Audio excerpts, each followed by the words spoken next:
Okay, magandang hapon po sa ating mga mamamayang Kalambenyo. Dito po muli tayo sa ating pong Poso in Action Live na po para makapagbigay po sa inyo ng mga kaganapan, ng mga pangyayari dito po sa ating lungsod na po.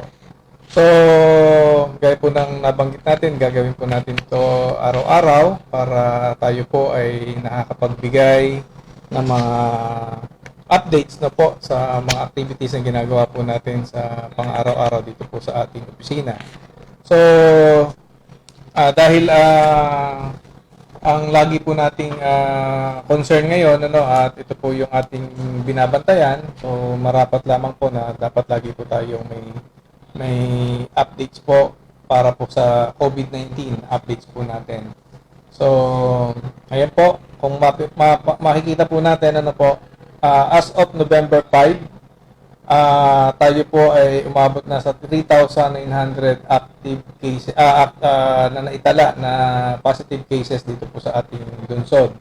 So, out of 3,900 ay 3,627 naman po ang naka-recovered na at meron po tayong death toll na 59. So, sa kasalukuyan po, tayo po ay mayroong 214 active cases na po at ang 17 po dyan ay kasalukuyan pong naka-admit at yung pong 197 ay nasa facility and home quarantine. So, tayo po ay may mga facility quarantine na binuksan.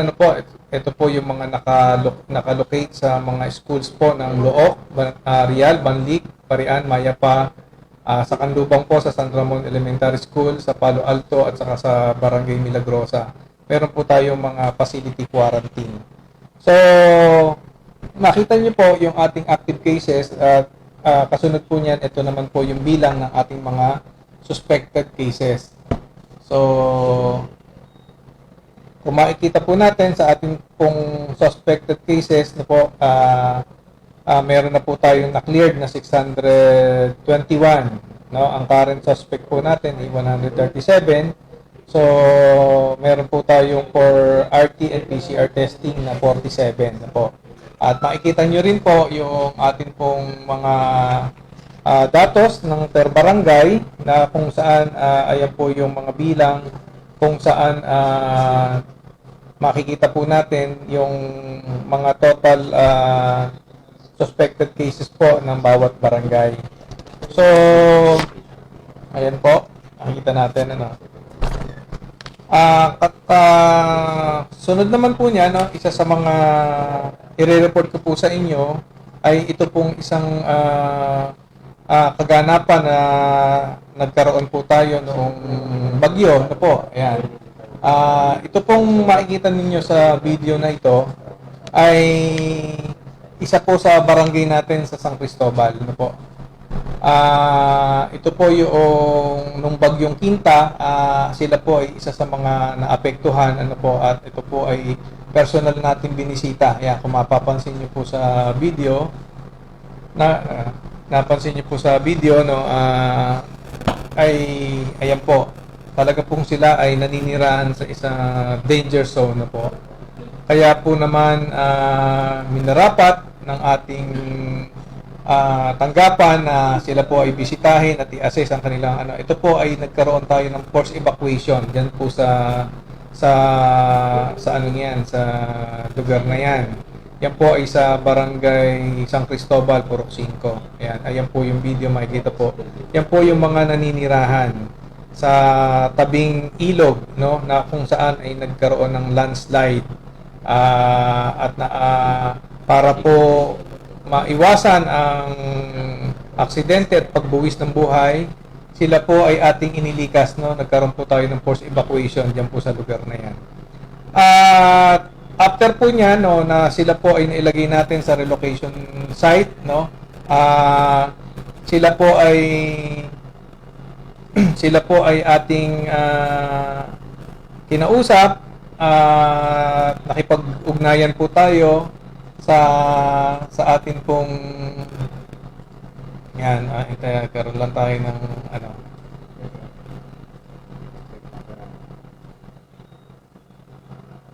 Ayan, nagkaroon po na tayo ng pagkakataon na makausap po ang ating mayor at hilingin sa kanya, no, sa tulong po ng City Housing Department sa pamumuno po ni Engineer Ronnie De La Cruz na po, kasama rin po natin diyan yung kanilang kapitan nasa si Kapitan Melchor Malborbor, no. So hiniling po natin sa ating mayor na sila po ay maawardan na ng pabahay para nang sa gayon sila po ay hindi na bumabalik dun sa mga lugar na kung saan talaga pong napakadelikado at halos po yung kalahati po niyan ay gumiba na, no? So awa po ng Diyos, sila po ay nailipat na natin sa barangay kay Anlog kung saan meron po tayong housing facility, at sila po ay isa-isa na po nating inilikas. So, inintay lang natin gumanda po yung panahon at yung pong mga bahay na yan, isisiguraduhin po natin na igigibain na at yan po ay lalagyan na po natin ng mga markings na kung saan o signages na kung saan ay no build-up zone na. So, hindi na po pwedeng tayuan po ng bahay yan. So, ang mga activities naman po na nangyari ngayon, tayo po ay nakipag-ugnayan sa DPWH para po sa mga potholes, no, na naging sanhi ng bagyo. Dahil nagkaroon po ng mga butas-butas yung ating mga asfalto, medyo mga nasira ang kalsada. Tayo po ay nagpapasalamat sa DPWH sa mabilis na pag-aksyon na ginawa at nagkaroon po ng road rehabilitation ang DPWH. Yan po, makikita nyo po yung mga action pictures na kung saan ay sinagawa po yung pag-aasfalto at pagre-repair po ng ating pong mga potholes, no po, yung mga lubak-lubak na kalsada. Tuloy-tuloy po ang ating pong pagsiservisyo at pagsasaayos ng ating pong kakalsadahan para po makaiwas po tayo sa mga aksidente. So, kasabay din po nito, no, ay patuloy din po tayong tumatanggap ng mga sumbong, no. Isa po sa mga sumbong na atin pong inaksyonan ay ito pong mga pasaway nating mga kabataan na alam naman po na sa ngayon po at kahit po tayo ay LGCQ na, ay hindi pa rin po pinapayagan ang paglalaro po ng basketball, no po. Only non-contact sports pa lamang po yung mga pinapayagan. Kaya naman lalong-lalo na po yung mga nakakasagabal po sa kalsada, makita po ninyo yung ring na sa kalsada po naglalaro, no, at yan po din ay isa po sa mga directive po ngayon ng DILG. So magsisimula ulit ang mga clearing operation, lalong-lalo na ito pong mga ganitong klaseng struktura ay hindi na po maaari muli yan, ano po. Kaya naman yung para maiwasan po yung paglalaro ng basketball ay minarapat po nating tanggalin po muna yung mga ring at yan po ay i-turn over po natin sa barangay. So siguro yan po muna sa mga oras na ito at manatili po kayong nakaantabay sa amin. Kami po ay regular na magbo-broadcast Monday to Friday 3 to 4 p.m. or 4 to 5 p.m. po. Yun po yung oras natin para po makapagbigay ng mga updates dito po sa mga ganapang nangyayari dito po sa ating lungsod. So muli po, ang inyong pong lingkod, Jeffrey Rodriguez ng Public Order and Safety Office.